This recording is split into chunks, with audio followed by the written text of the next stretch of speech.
Hey Master Gardeners, we just made a Christmas wreath, and so now I'm going to show you how to make a bow, and I'm not going to use wire ribbon, I'm just going to use plain old velvet, and this happens to have a satin background. So let me just show you, this is the traditional style that I typically use to make. This is a satin backed, and I have 1, 2, 3, 4, 5, 6, 7, 8, 9, 10, 11 loops or 12, something like that. That's my traditional type bow that I like to make. If you want to do a more economy bow, you can start with a little button in the middle. This is a little mini loop that you start with, and then you have less big ribbons, big loops. 1, 2, 3, 4, 5, 6, 7. This just has 8. So a little bit more of an economy type bow. These are number 40 in width, which are 2.5 inches. And here's a 1.5 inch. This is called a number 9 ribbon. And this is a deeper cherry color. As you can see, you'll have to do, this is a really large wreath, which is probably almost 3 feet wide. You're going to have to do a lot of loops if you use a number 9 ribbon. So if you're using number 40, I'd recommend a number 40. That's a little bit easier. And if you've ever made bows before, you know that wire edge kind is really easy to work with. And so I'm not using that. I'm just going to show you the old-fashioned traditional how to make a bow. I just ran about at least 9 yards of ribbon off here. I pulled off. And the way you begin, you can learn this from companies that sell ribbon. But I start out, and pinching is the secret. You got to pinch. Holding is a whole different skill. I'm going to roll my ribbon underneath. Everybody makes a bow different. Some people start with a streamer first. Somebody start by putting a button. Now I got the wrong side of the ribbon up, so I have to rotate it and put the correct side of ribbon up and then lay it in the back. And the ribbon company guy who taught me, he said it's all in the pinch. So I pinch it against my hand. I sneak it underneath of my finger. I grab, rotate, right side up. I kind of measure my previous loop. I make my next loop just a little bit longer. You know, I like it when my hands still have a little sap on them. It's actually very helpful. It helps the ribbon, it helps you hold your ribbon better. I rotate. And the way that companies will teach you is just keep laying them behind each other and layering them in. But my girlfriend, when I worked at a garden center, she designed it in her hand.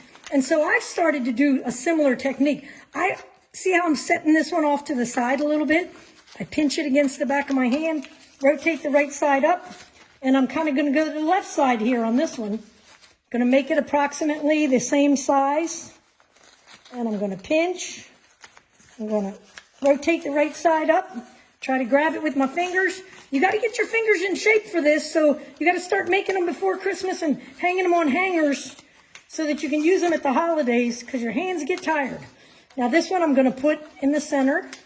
I'm making it, see it just a little bit longer than my last one. You can almost do 5 on each side and make a pretty bow. But I'm at 5. I'm going to make it a little bit bigger because the wreath I just finished making is pretty much a whopper. The bigger, the more loops you make, the harder it is to hold on to. It gets harder each time. Right now, it's at its limit. I almost can't hold it anymore. Scrunch it in. Okay, I got to stop because I feel I'm losing it. I make my streamer right here at the end. Scrunch it in.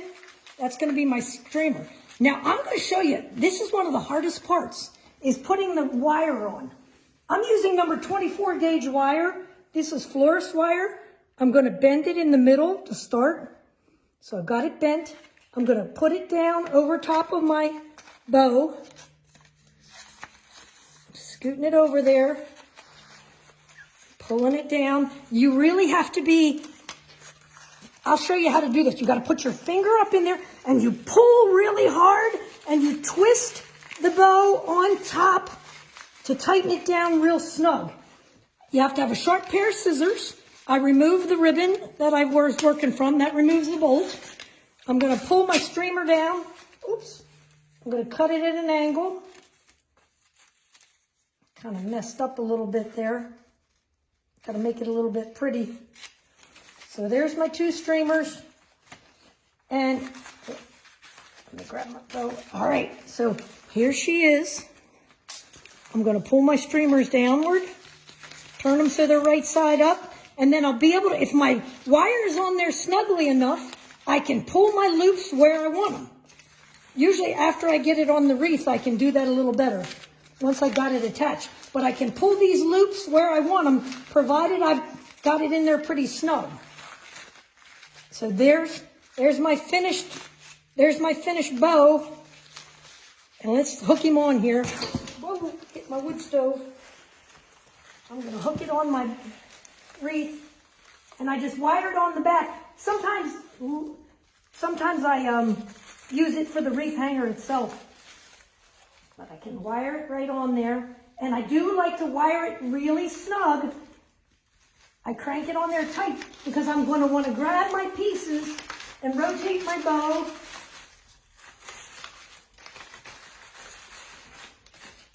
Come here, you little stinker.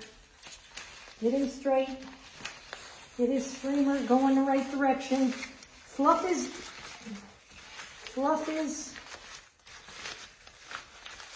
him up.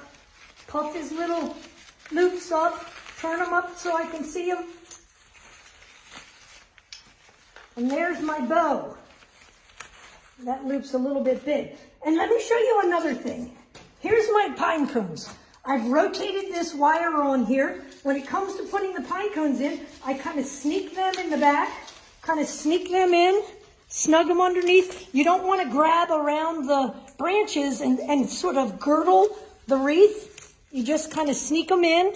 I got another one in here. I can sneak it in. And remember last time I told you about my berries? Here's my fake berries. I purchased them. I have cases of them. They're little singles. And then I twist 2 or 3 together. Usually just 2. When I'm trying to be Miss Economy, I just do 2. So twist 2 together, and then I can put them on anything in the wreath to add some color. It doesn't matter if you're really connecting them to the holly or not. The other wreaths that you are looking at, you'll see I will hook it to the holly, but a lot of times I'm just putting it in there to incorporate some color.